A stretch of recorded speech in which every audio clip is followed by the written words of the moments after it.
Welcome to the Netizen Foundation Academy. This is the lecture for the 8 students. Since 2-3 days we are studying human diseases and health, or microorganisms friends और foe.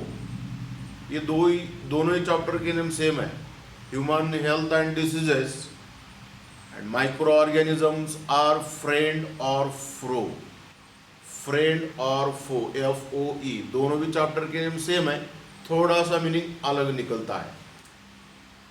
तो मैं 2-3 दिनों से आपको अलग अलग types के डिसीजेस पढ़ा रहा हूँ, और वो जो डिसीजेस आपने जो पढ़ा है वो थोड़े बड़े बड़े डिस्क्रिप्शन के डिसीजेस थे। अभी कुछ 2-3 डिसीजेस छोटे छोटे हैं। इसके जो सिम्टम्स है करीब करीब सभी बाकी के डिसीज के, और इसके कॉमन है, कुछ स्पेशल सिम्टम्स रहते हैं। जैसे कि अभी यहाँ पे मैं ये डिसीज स्टार्ट कर रहा हूँ, निमोनिया। निमोनिया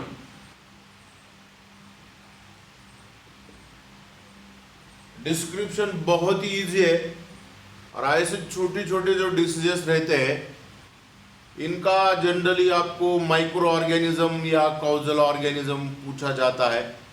तो आप क्या करना चाहिए, जनरली डिसीज का नाम और कॉजल ऑर्गेनिज्म, जो कि छोटे छोटे डिसीजेस है इनके। तो ये जो निमोनिया डिसीज है इसका causal organism,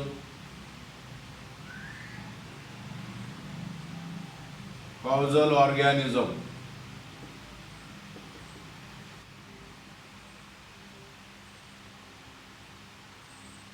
pneumonia is a bacterial disease and it is caused by the bacterium Diplococcus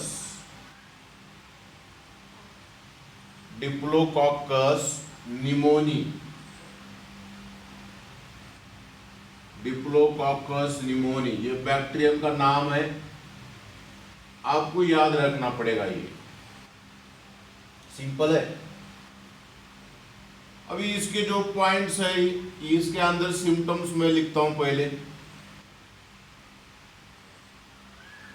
symptoms, छोटे छोटे डिसीजेस के बहुत कम ऐसे सिम्टम्स रहेंगे। पहला एक पॉइंट यहां पे लिखता हूं कि pneumonia is the bacterial disease. Pneumonia is the bacterial disease and the main symptom of this disease are continuous body temperature,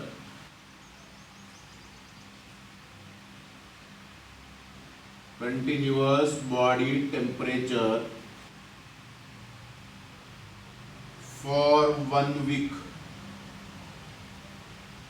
for 1 week। एक हो गया सिम्टम। दूसरा सिम्टम है, थर्ड नंबर का सिम्टम है इसका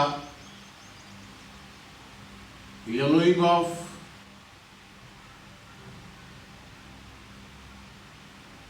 nails, skin and urine।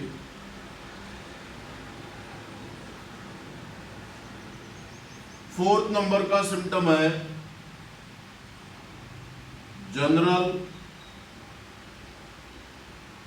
Physical weakness, general physical weakness in the body. 5 number का है हेडेक,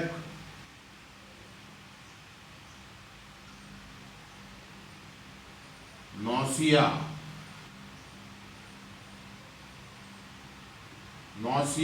मड़मड़ होने। These are the major symptoms और इसके अंदर कंट्रोल जो है ये सिंपल है एकदम। पहला है यूज ऑफ क्लीन वाटर।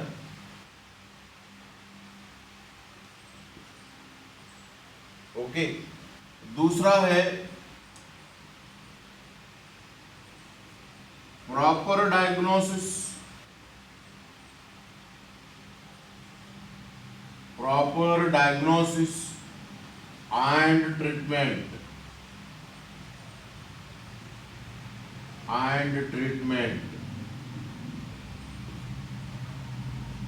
इसके ऊपर मेडिसिनल कंट्रोल है। 3 नंबर पे यूज ऑफ मेडिसिन।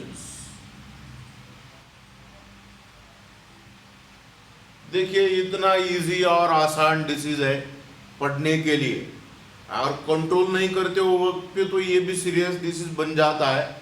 तो आपको ये इसके कुछ सिम्टम्स, इसका कॉजल ऑर्गेनिज्म और कंट्रोल मेजर्स आपको पक्का याद रखना है। ये हो गया निमोनिया के बारे में।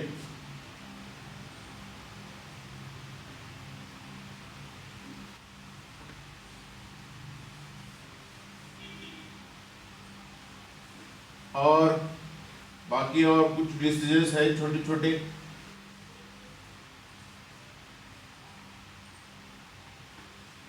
जैसे कि उनके माइक्रो ऑर्गेनिज्म के नाम जनरली ज्यादा पूछा जाता है। वो एक डिसीज यहाँ पे मैं बताऊंगा, एंथ्रेक्स। इसका आपको सिर्फ कॉजल ऑर्गेनिज्म याद रखना है। पहला पॉइंट लिख रहा हूं यहाँ पे, it is also bacterial disease.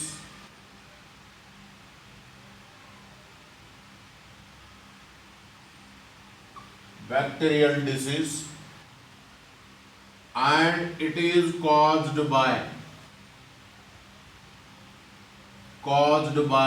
bacterium,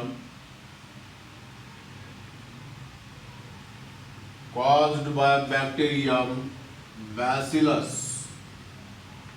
ये रॉड शेप्ड बैक्टीरियम है, bacillus anthracis,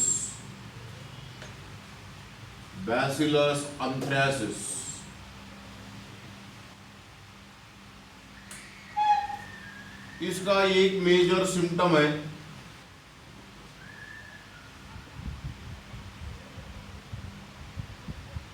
it causes respiratory problems,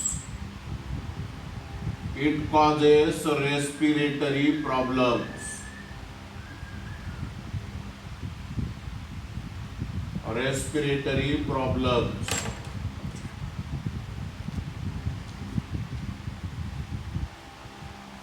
2 number का सिम्टम है स्नीजिंग, कफिंग।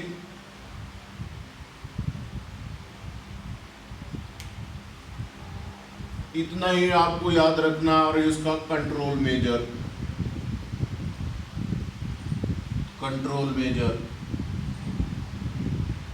पहला है इसका प्रॉपर डायग्नोसिस,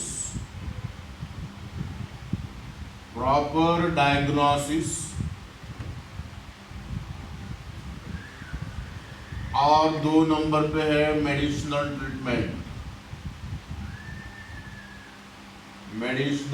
ट्रीटमेंट, ये भी सिंपल डिसीज है, इजी टू अंडरस्टैंड है। ये 2 डिसीजेस यहाँ पे मैंने पढ़ाया आपको।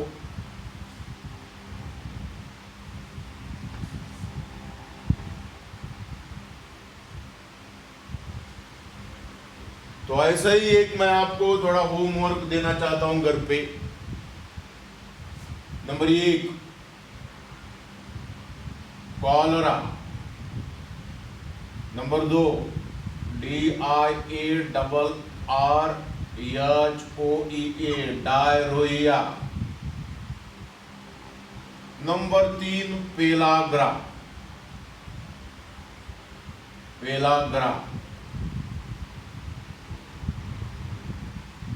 PELLAGRA, pellagra. Number 4 small pox.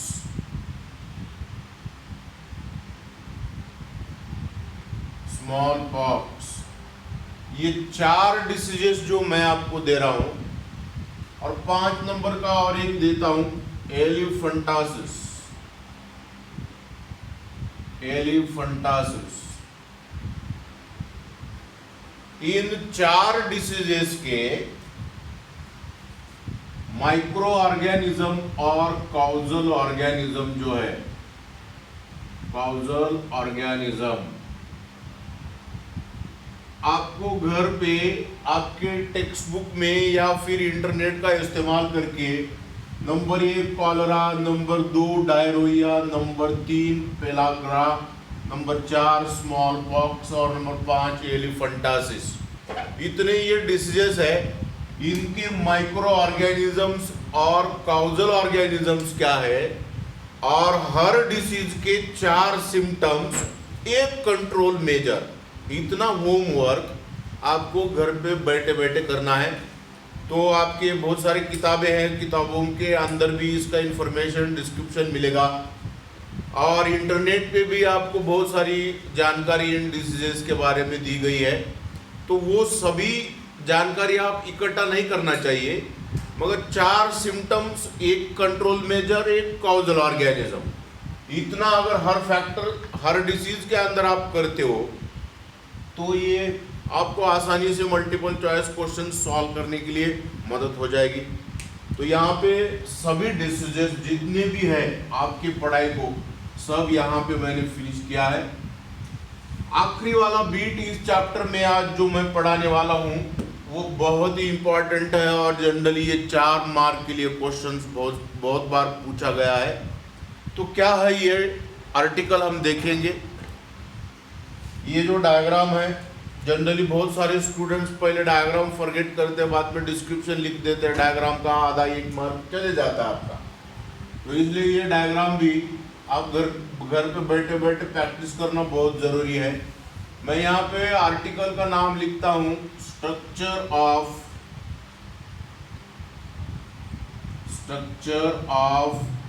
Bacterial cell.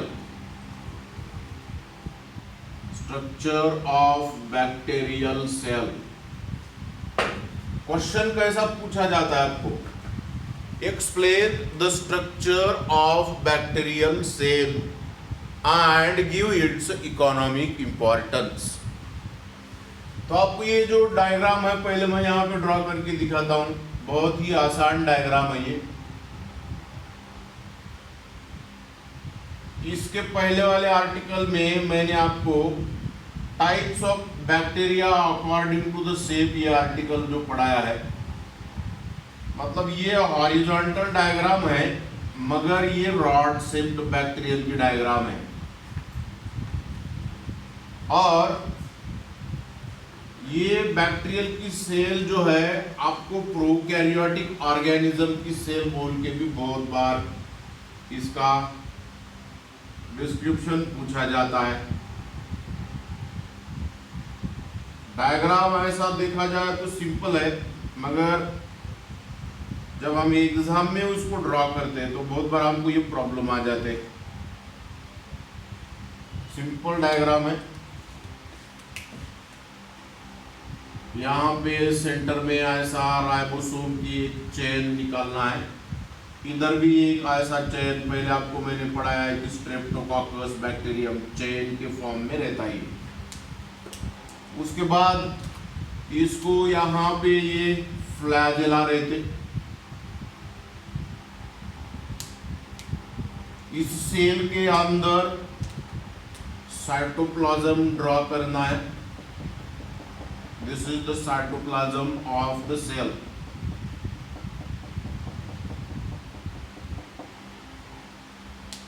और इस सेल के एंटीरियर साइड में या इधर लैटरल साइड में कहीं भी आप ड्रॉ कर सकते हो।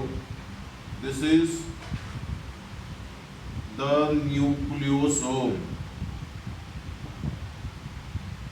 तो लेबलिंग कर दूंगा मैं इसके पहले। This is cell wall of bacterial cell. This one is a flagellum. Flagellum. और अंदर जो है ये साइटोप्लाज्म है इसका. This is cytoplasm.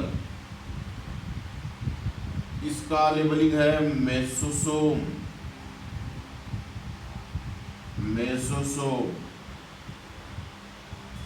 This one is a polysome. Polysome, or it is also called as a polyribosome. Polyribosome. And this one is a nucleoid. Nucleoid. Here you have to write figure structure of bacterial cell.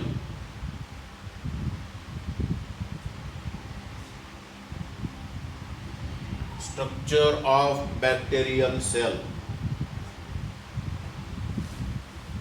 अभी हम इसका step wise description करेंगे.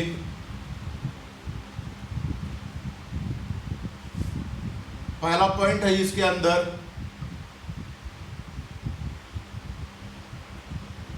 Structurally bacteria are unicellular. इसके अंदर एक ही cell दिख रहा है आपको, इसलिए ये यूनिसेलुलर है, एक सेल ड्रॉ किया है मैंने. दूसरा पॉइंट है इसका each bacterium is externally covered by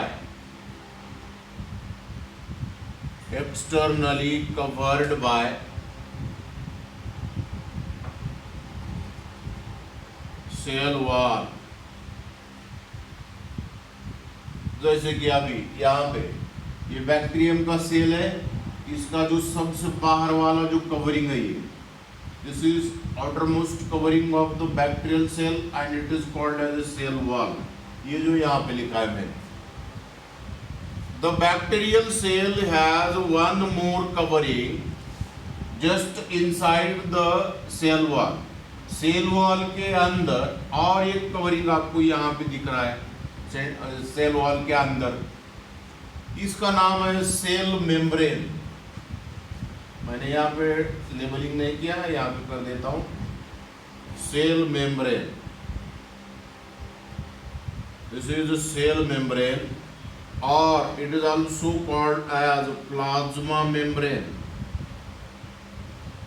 Plasma membrane. Cell membrane or plasma membrane.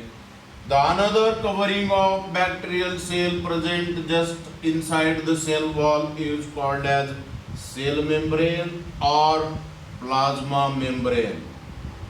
Inside the cell wall. Inside the cell wall, presence of cell membrane. Cell membrane. देखिए मैं कैसा सिस्टमेटिकली पॉइंट्स यहाँ बोर्ड पे write कर रहा हूँ, ऐसे ही पॉइंट्स आपके पेपर में राइट होना चाहिए. 4th नंबर का कैरेक्टर यहाँ पे राइट कर रहा हूँ. अभी बैक्टीरिया के सेल के अंदर थोड़ा ऑब्जर्वेशन आप करते हो. सेल बोलने के बाद उसके अंदर सेल ऑर्गेनेल्स आ गए, जैसे कि माइटोकॉन्ड्रिया है, गोल्गी कॉम्प्लेक्स है, एंडोप्लाज्मिक रेटिकुलम है, सेंट्रिओल्स है, लाइसोसोम्स है, राइबोसोम्स है, न्यूक्लियस है, न्यूक्लियोलस है, सेंट्रिओल्स है, लाइसोसोम्स है. ये कौन से भी सेल ऑर्गेनेल्स इस सेल के अंदर नहीं दिख रहे. इसलिए the bacterial cell is very simple structurally. Bacterial cell is simple structurally. Why it is simple? Why it is not complex? Because Most of the cell organelles are absent in bacterial cell. Therefore, it is a simple. कुछ points right करने के लिए यहाँ के जो labellings है मैं थोड़ा सा वाइप आउट ये थोड़ा रब कर रहा हूँ, बाद में देखेंगे इसके कंसेप्ट। ये पॉइंट पहले आप राइट करना बहुत इंपॉर्टेंट है। Why the bacterial cell is a simple? Explain. Question ऐसा आता है तो आपका उसके अंदर पहला पॉइंट क्या रहना चाहिए? Because in the bacterial cell all the cell organelles are absent. Therefore it is very simple. For example, कौन से सेल ऑर्गेनल्स इसके अंदर absent है? इधर लिखना चाहिए because cell organelles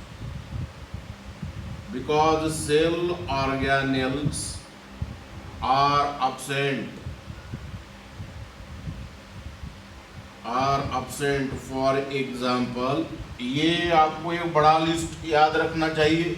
पहला है माइटोकॉन्ड्रिया, प्लांट के सेल में, एनिमल के सेल में माइटोकॉन्ड्रिया यहाँ पे दिखते हैं, एक हो गया। सेकंड नंबर का है गोल्गी कॉम्प्लेक्स। 4 नंबर पे है क्लोरोप्लास्ट। 5 नंबर पे है न्यूक्लियस। 6 नंबर पे है endoplasmic reticulum.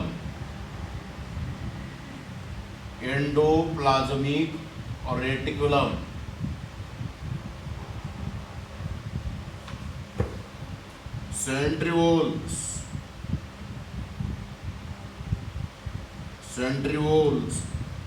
lysosomes and vacuoles। ये सब के सब सेल ऑर्गेनल्स इसके अंदर एब्सेंट है। एक सिर्फ सेल ऑर्गेनल के जैसा यहाँ रेड कलर में मैंने जो ड्रॉ किया है वो सेल ऑर्गेनल नहीं है, जिसका नाम है राइबोसोम। वो हम स्ट्रक्चर ऑफ राइबोसोम में पढ़ने वाले हैं। तो इतने कैरेक्टर्स आपको परफेक्टली अंडरस्टैंड हो गए ये कंसिडर करते हुए यहाँ के कैरेक्टर्स मैं हटा देता हूँ।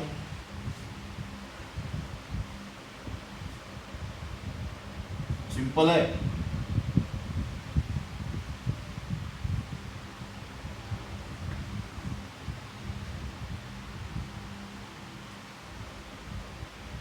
I am describing the bacterial cell in very simple way. Now what are the next characters? अभी हम जाएंगे मेसोसोम की तरफ। क्या है ये? सबसे बाहर वाला जो है ये सेल वॉल है, राइट। और सेल वॉल के जो अंदर है इसका नाम यहाँ पे मैंने लिखा था सेल मेम्ब्रेन। ये सेल मेम्ब्रेन है और it is also called as plasma membrane.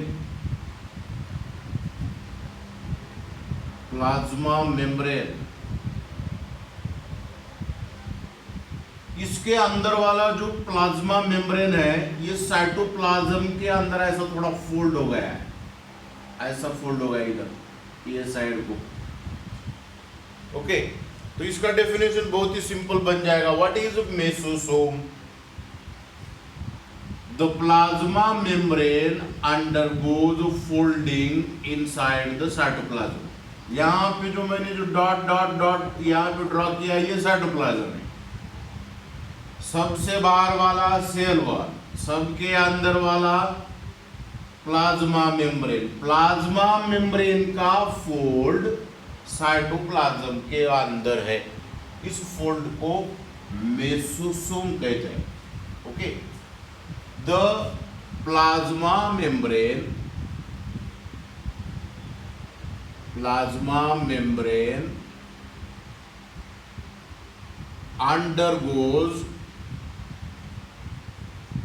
undergoes folding inside the cytoplasm, inside the cytoplasm called as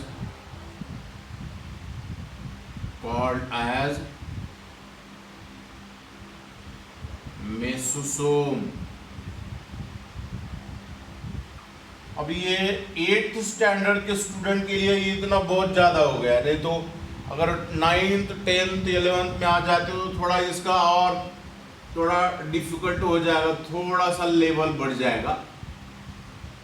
ये 8th के स्टैंडर्ड के स्टूडेंट के लिए ठीक है यहाँ तक, व्हाट इज मेसोसोम। ओके, उसके बाद the uniformly distributed granular substance inside the cell, the uniformly distributed granular substance or material present inside the cell of bacterium is called as cytoplasm। uniformly सगळीकडे सारखे, डिस्ट्रीब्युटेड पसरलेले, granular मिठासारखे खडबडीत, material पदार्थ, cytoplasm. Simple आहे। The bacterial cell is centrally or entirely filled with a cytoplasm।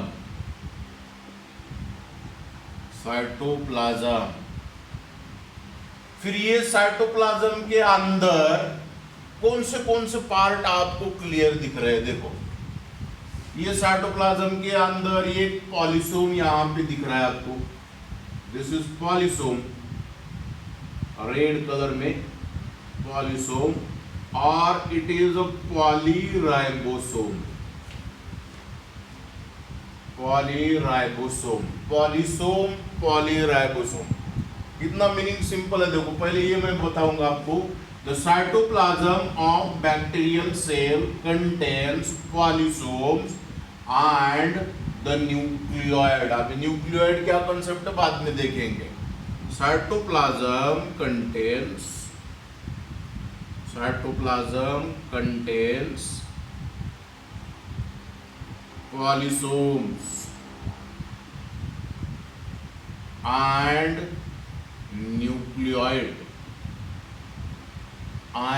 NuCleoid, nucleus नहीं बोल रहा हूं मैं, न्यूक्लियोइड। ये दोनों ही पार्ट इसके अंदर दिख रहे हैं। तो पॉलीसोम या पॉलीराइबोसोम, ये कंसेप्ट क्या है देखेंगे।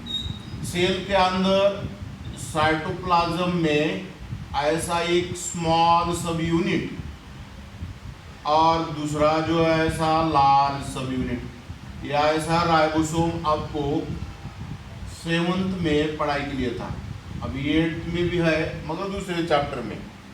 ये डॉट जो दिख रहा है यहाँ पे, ये डॉट जो साइटोप्लाज्म का, ये डॉट के जैसा दिखता है मगर मैंने ये थोड़ा मैग्नीफाई करके दिखाया है। ये छोटे छोटे यूनिट्स, एक राइबोसोम, 2 राइबोसोम, ऐसा चेन बन गया है। ये छोटा और बड़ा यूनिट बोल के ये एक राइबोसोम होता है, जिसे सिंगल राइबोसोम। ऐसे राइबोसोम का चेन, वो यहाँ पे चेन में दिख रहा है। इधर भी मैंने एक ड्रॉ किया है ऐसे सेम डायग्राम। तो what is polyribosome? The chain of ribosomes present inside the cytoplasm of bacterial cell is called as a polysome। देखो जरा, ये इसके अंदर थोड़ा लैटिन वर्ड है, ये पहले मैं आपको बता दूंगा। पॉली का मीनिंग होता है many, some means ribosomes, many ribosomes, simple meaning है इसका। और अभी यहाँ पे 1 2 3 4 5 बहुत सारे रहते, लंबा रहता है, ये मैंने 2-4 वहां पे निकाला है। तो chain of many ribosomes is called as a polysome, और it is also called as a polyribosome. बहुत सारे राइबोसोम एक चेन में। ओके, बहुत बार डेफिनेशन पूछता हूं मैं, डिफाइन पॉलीराइबोसोम, तो इसका डेफिनेशन कैसा आना चाहिए, the chain of ribosomes in the cytoplasm, chain of ribosomes in the cytoplasm is called as a polysome or polyribosome। ये हो गया कंसेप्ट क्लियर यहाँ तक। अभी दूसरा कंसेप्ट है यहाँ पे nucleoid. Very simple definition is there in case of nucleoid, the incipient, थोड़ा वर्ड डिफिकल्ट है, इंसिपिएंट न्यूक्लियस, इंसिपिएंट का मीनिंग इसके ब्रैकेट में मैं लिखता हूं नॉट क्लियर, जो क्लियर नहीं दिखता, ऐसे को इंसिपिएंट वर्ड इस्तेमाल किया जाता है। कौन है इंसिपिएंट? Nucleus. Inside the bacterial cell, the nucleus is incipient. Why? Because it is not so clear. मैं not so clear क्यों बोल रहा हूँ इसको? तो इसकी वजह यह है, अब ये प्लांट का सेल है, आपने बहुत बार प्लांट का सेल स्ट्रक्चरली पढ़ा है। This is plant cell. इसके अंदर आपने स्ट्रक्चर बहुत सारे सेल ऑर्गेनेल के साथ देखा है,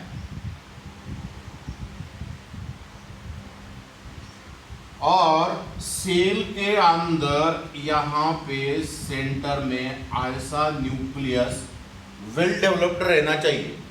और ये सेल और ये सेल, इसके अंदर बहुत बड़ा फर्क नजर आ रहा है। क्या फर्क नजर आ रहा है कि इसके सेंटर में यहाँ पे बड़ा न्यूक्लियस रहना चाहिए, ये नहीं है, क्लियर न्यूक्लियस दिखता नहीं है, न्यूक्लियस वेल डेवलप्ड नहीं है, इसलिए मैंने इसके अंदर न्यूक्लियस ड्रॉ नहीं किया। ये प्लांट की सेल है, एनिमल के भी सेल के अंदर यहाँ क्लियर न्यूक्लियस दिखता है इधर, मगर इसके अंदर न्यूक्लियस क्लियर नहीं है, इसलिए मैंने वर्ड इस्तेमाल किया है the nucleus of bacterial cell is incipient because it is not clear. Clear concept हो गया। उसके आगे, इन बैक्टीरियल सेल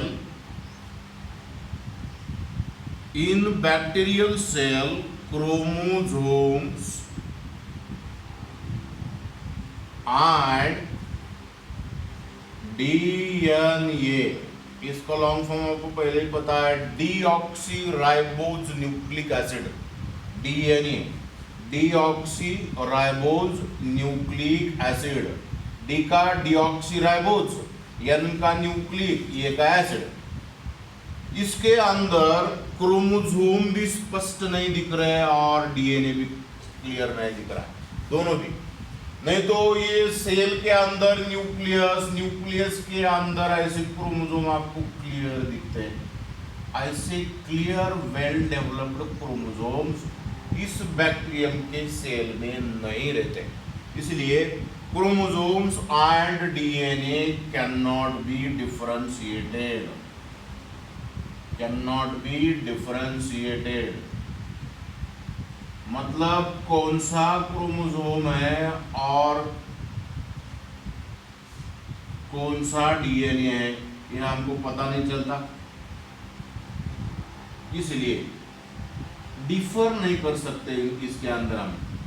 अब अभी हमारी प्लांट की सेल है, एनिमल की सेल है, तो हर सेल के अंदर न्यूक्लियस क्लियर दिखता है, क्रोमोसोम सेपरेट दिखते हैं, क्रोमोसोम के अंदर डीएनए दिखता है। ऐसा बैक्टीरियल सेल के अंदर नहीं रहता, क्योंकि इसका न्यूक्लियस जो है ये क्रोमोसोम और डीएनए दोनों भी मिलके एक कॉम्पैक्ट स्ट्रक्चर बना हुआ है, और इसमें क्या है एग्जैक्टली ये क्लियर नहीं दिख रहा है, इसलिए तो यहाँ पे मैंने लिखा है इंसिपिएंट न्यूक्लियस, क्लियर न्यूक्लियस नहीं रहता। ये इतने कैरेक्टर्स हो गए, बाकी के कैरेक्टर्स करीब करीब पहले मैंने 10 कैरेक्टर दिया है, 10 के बाद ये जो बाकी के कैरेक्टर दिया है, इसके आगे के कैरेक्टर्स ये क्लियर करने के बाद मैं आपको दे देता हूं। अभी बाकी के बचे हुए जो कैरेक्टर्स हैं वो कौन से हैं? अब हम जाएंगे इनके लोकोमोटरी ऑर्गन्स की तरफ। The locomotory organs, the locomotory organs of bacteria are flagella। इस सेल के अंदर यहां पे मैंने ऐसा लॉन्ग हेयर के जैसा एक स्ट्रक्चर दिया है। ये सिंगुलर है इसका फ्लैजेलम, प्लूरल है इसका flagella.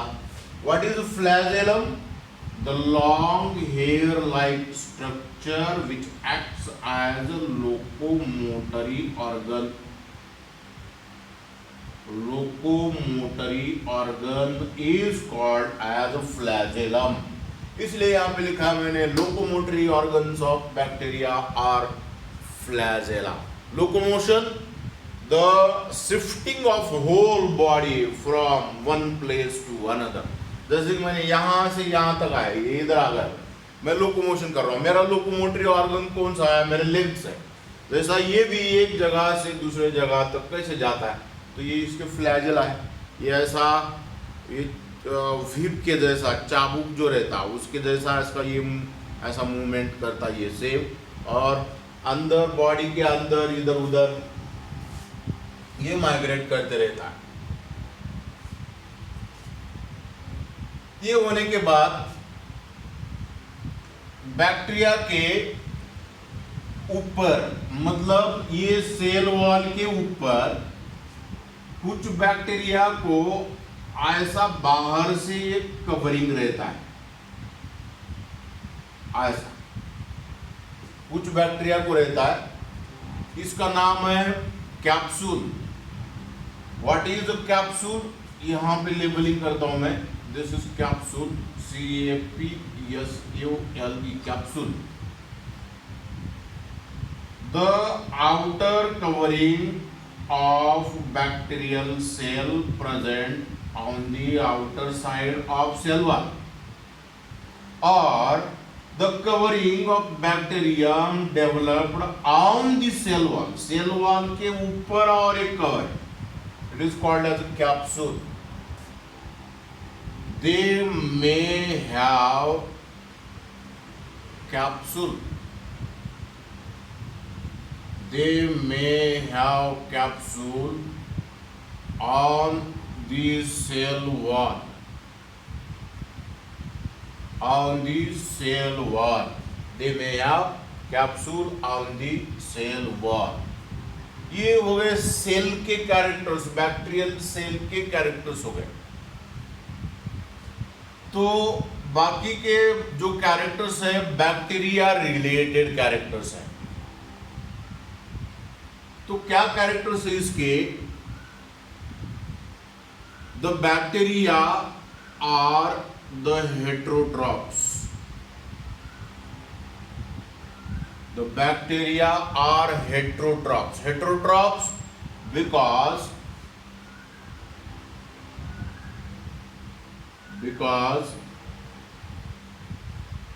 they cannot prepare their own food material. They cannot prepare their own food material. Own food material, and they obtain म्हणजे मिळवणे, they obtain food material or food from other living organisms. Living organisms, therefore they are heterotrophs.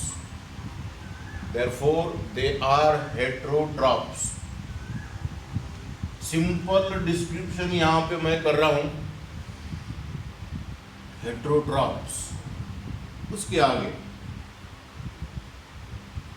The bacteria में live their parasitic life, therefore they are parasite, दूसरों के body में रहते। मैंने कल के लेक्चर में भी बोला था कि जिस सेल के अंदर खुद के सेल ऑर्गेनेल्स नहीं है, ऐसी सेल अपने खुद के मेटाबॉलिक एक्टिविटीज खुद कर नहीं सकती, इसलिए ये मेटाबॉलिक एक्टिविटीज एब्सेंट रहने की वजह से बैक्टीरिया दूसरों के बॉडी में आ जाते हैं और दूसरों के बॉडी में आके डिसीजेस कॉज करके, रिप्रोडक्शन करके, मल्टीप्लाई होके अपनी खुद की जिंदगी जीते हैं। Therefore they are parasite. अभी सभी के सभी बैक्टीरिया जो है वो एंडो पैरासाइट है। एंडो पैरासाइट हमारे बॉडी के अंदर रहते। इसके आगे सम बैक्टीरिया आर ऑटोट्रॉप्स, कुछ बैक्टीरिया ऑटोट्रॉप्स भी है, whereas some bacteria are chemotrophs।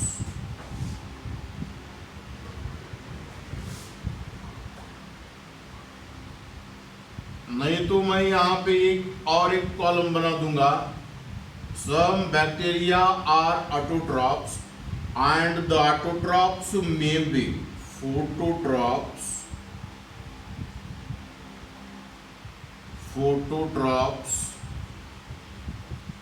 और chemotrophs।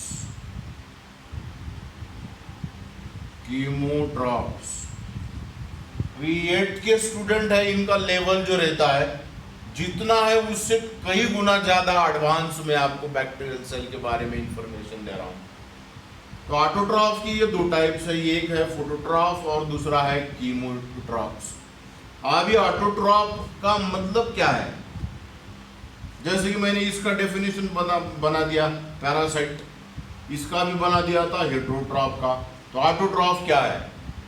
The bacteria which can prepare their own food material and live their life. Such bacteria are called as autotrophic bacteria and the phenomenon is called as autotrophism. Simple concept है। There are two types of autotrophs. One is a phototroph and another is a chemotroph. What is a phototroph? The bacteria which prepare their own food material by using light energy or sunlight energy। अभी आपको ज्यादा ध्यान देना पड़ेगा। Photo का meaning हो रहा है यहाँ पे लाइट, ट्रॉप मीन्स एक लेवल के organisms. What is the फोटोट्रॉप्स?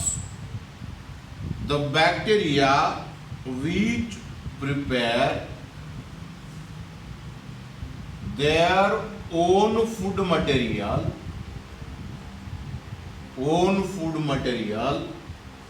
by using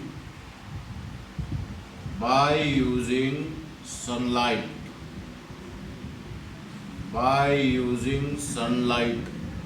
is called as phototrophs। मैंने पहले एक होमवर्क दिया था, अभी आपको और एक होमवर्क देना चाहता हूं कि आइडेंटिफाई और find out the phototrophic bacteria from your book और as a source of knowledge that is from internet. Okay, अभी कीमोट्रॉफ्स क्या है देखेंगे। What is chemotroph? और एक बार थोड़ा रिपीट करता हूं। ऑटोट्रॉफिक ऑर्गेनिजम्स, ऑटोट्रॉफिक बैक्टीरिया की दो टाइप्स, एक है फोटोट्रॉफ्स और दूसरा है कीमोट्रॉफ्स। ऐसे बैक्टीरिया कि खुद का फूड मटेरियल खुद ही तैयार करते और सनलाइट का इस्तेमाल करते, फोटोट्रॉफ्स। ऐसे बैक्टीरिया है अभी वो कीमोट्रॉफ्स है। वो क्या है देखेंगे हम। व्हाट इज कीमोट्रॉप्स और कीमोट्रॉफिक बैक्टीरिया। और एक होमवर्क देने वाला हूं ये कंप्लीट होने के बाद। कीमोट्रॉप्स, CHEMOTROPHES, कीमोट्रॉप्स। What is कीमोट्रॉप्स।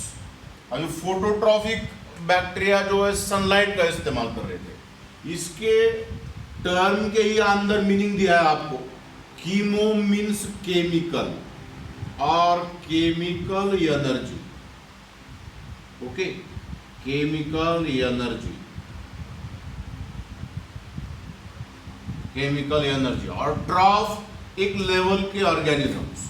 तो बना दीजिए, इसका डेफिनेशन क्या होता है। The bacteria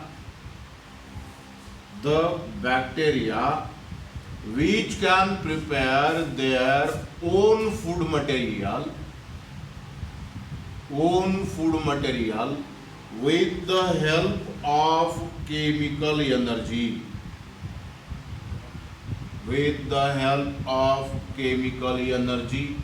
is called as chemotrophs,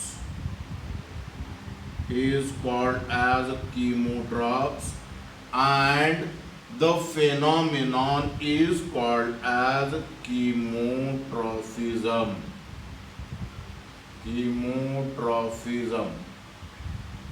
जैसा उधर ऑटोट्रॉफिज्म, ऐसा इधर कीमोट्रॉफिज्म।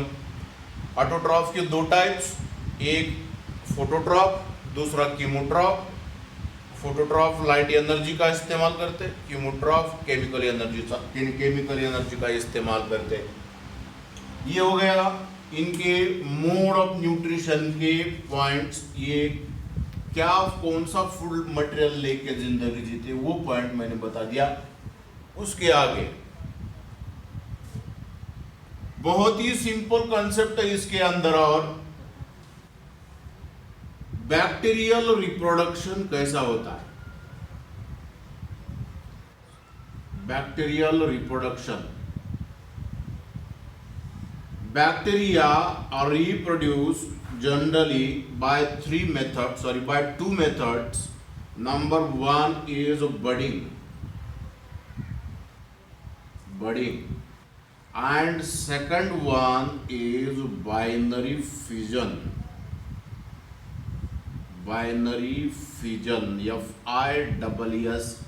FISSION। ये एक और ये दो मेथड से ये रिप्रोडक्शन करते हैं। अब ये फिर बडिंग क्या है। सिंपल इसका कंसेप्ट है, जैसे कि अब समझो बैक्टीरियम ऐसा राउंडेड है, कॉकस है ये। This is the rounded form of bacterium, caucus. इस बैक्टीरियल के सेल वॉल के ऊपर ऐसा छोटा एक आउटग्रोथ आ जाता है राउंडेड फॉर्म में। ये एक बैक्टीरियम था पहले, इसके ऊपर, इस सेल के ऊपर और छोटा एक आउटग्रोथ, स्वेलिंग आ गया इसका। इसको बोलते हैं बर्ड का डेफिनेशन क्या है।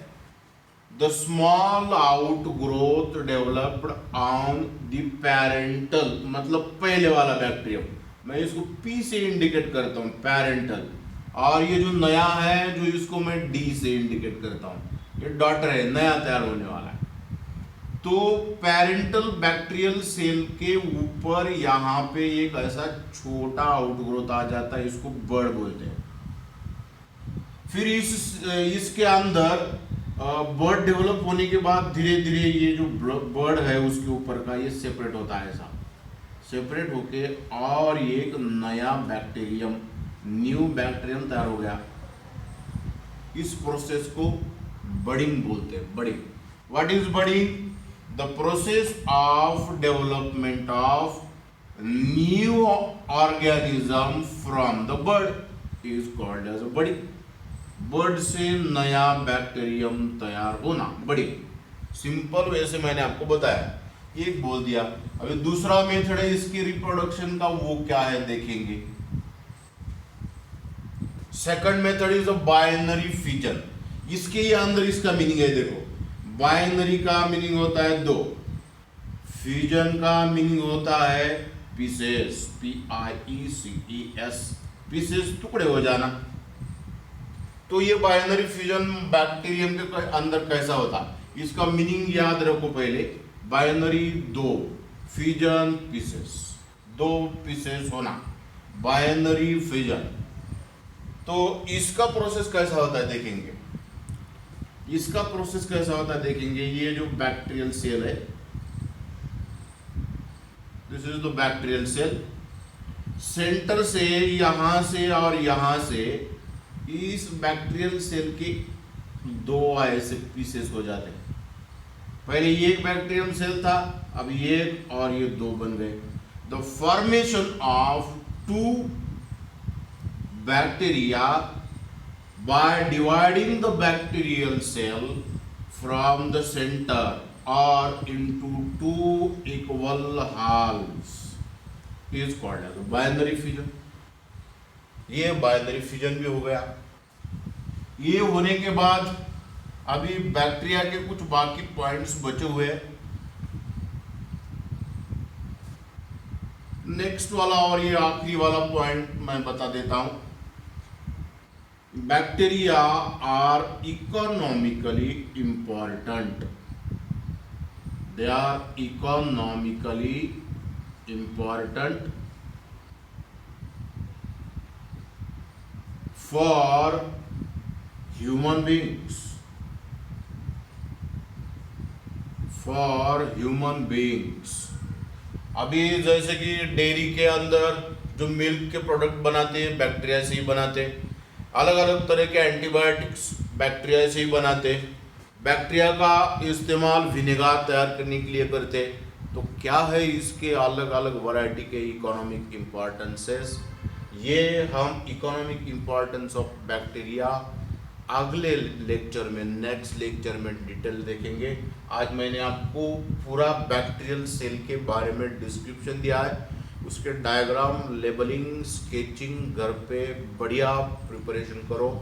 Wish you all the best. See you again in the next lecture.